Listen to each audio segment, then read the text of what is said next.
Chaque jour, Charles et Carole vous présentent la leçon de l'école du sabbat.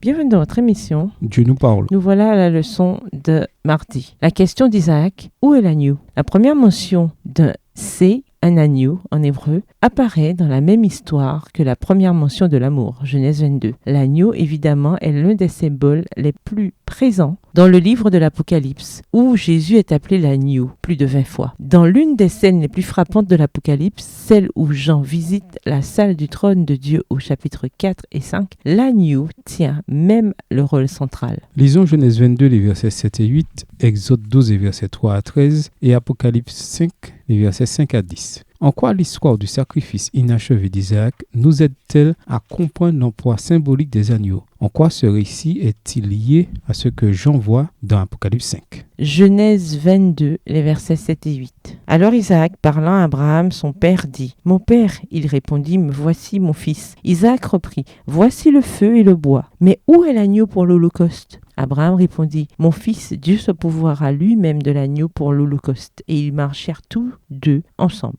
Exode 12, versets 3 à 13. Parlez à toute l'assemblée d'Israël et dites, le 10e jour de ce mois, on prendra un agneau pour chaque famille, un agneau pour chaque maison. Si la maison est trop peu nombreuse pour un agneau, on le prendra avec son plus proche voisin selon le nombre des personnes. Vous compterez pour cet agneau d'après ce que chacun peut manger. Ce sera un agneau sans défaut, mâle, âgé d'un an. Vous pourrez prendre un agneau ou un chevreau. Vous le garderez jusqu'au 14e jour de ce mois et toute l'assemblée d'Israël l'immolera entre les deux soirs. On prendra de son sang et on mettra sur les deux poteaux et sur le linteau de la porte des maisons où on le mangera. Cette même nuit, on en mangera la chair rôtie au feu, on la mangera avec des pains sans levain et des herbes amères. Verset 9. Vous ne le mangerez point à demi cuit et bouilli dans l'eau, mais il sera rôti au feu avec la tête, les jambes et l'intérieur. Vous n'en laisserez rien jusqu'au matin. Et s'il en reste quelque chose le matin, vous le brûlerez au feu. Quand vous le mangerez, vous aurez vos reins sains, vos souliers aux pieds et votre bâton à la main, et vous le mangerez à la hâte. C'est la Pâque de l'Éternel. Cette nuit-là, je passerai dans le pays d'Égypte et je frapperai tous les premiers-nés du pays d'Égypte, depuis les hommes jusqu'aux animaux, et j'exercerai des jugements contre tous les dieux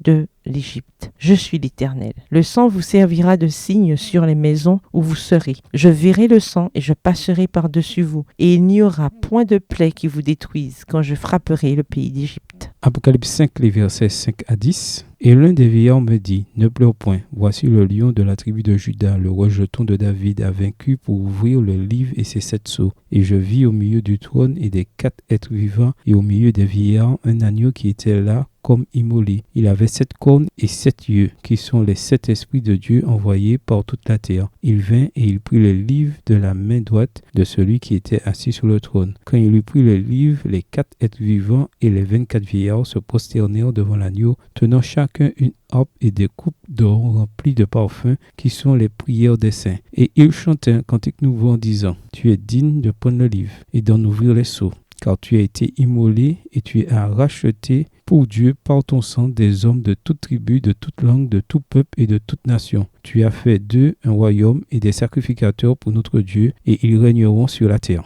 La première mention d'un de ces agneaux dans la Bible se trouve dans la question d'Isaac. Où est l'agneau? Genèse 22, le verset 7 dans la version Colombe. Ce qui est très intéressant, c'est que le reste de la Bible répond à cette question en détail. Les 38 autres livres de l'Ancien Testament guident le lecteur sur un chemin qui répond progressivement à la question d'Isaac, de manière de plus en plus détaillée, depuis les rituels de la Pâque jusqu'au premier métier de David, et ainsi de suite. L'histoire est ponctuée d'innombrables prophéties messianique qui anticipe la réponse à la question d'Isaac. Puis, dans le Nouveau Testament, Jésus répond à la question en apparaissant en chair et en os, en servant son peuple, et pour en fuir, en sacrifiant sa vie à la croix. Avant cela, voyez la première mention de l'agneau dans l'évangile de Jean, dans Jean 1, les versets 29 à 34. On a presque l'impression que Jean-Baptiste répond personnellement à la question d'Isaac, et le cadre ne pourrait être plus à propos. Des pécheurs se repentent et entrent dans l'eau pour se faire baptiser, en symbole de leur mort et du début d'une nouvelle vie. Dans ce contexte, Jésus, l'agneau de Dieu, apparaît tout à coup et, selon le récit de Matthieu, les cieux s'ouvrent pour annoncer « Celui-ci est mon fils bien-aimé, c'est en lui que j'ai pris plaisir ».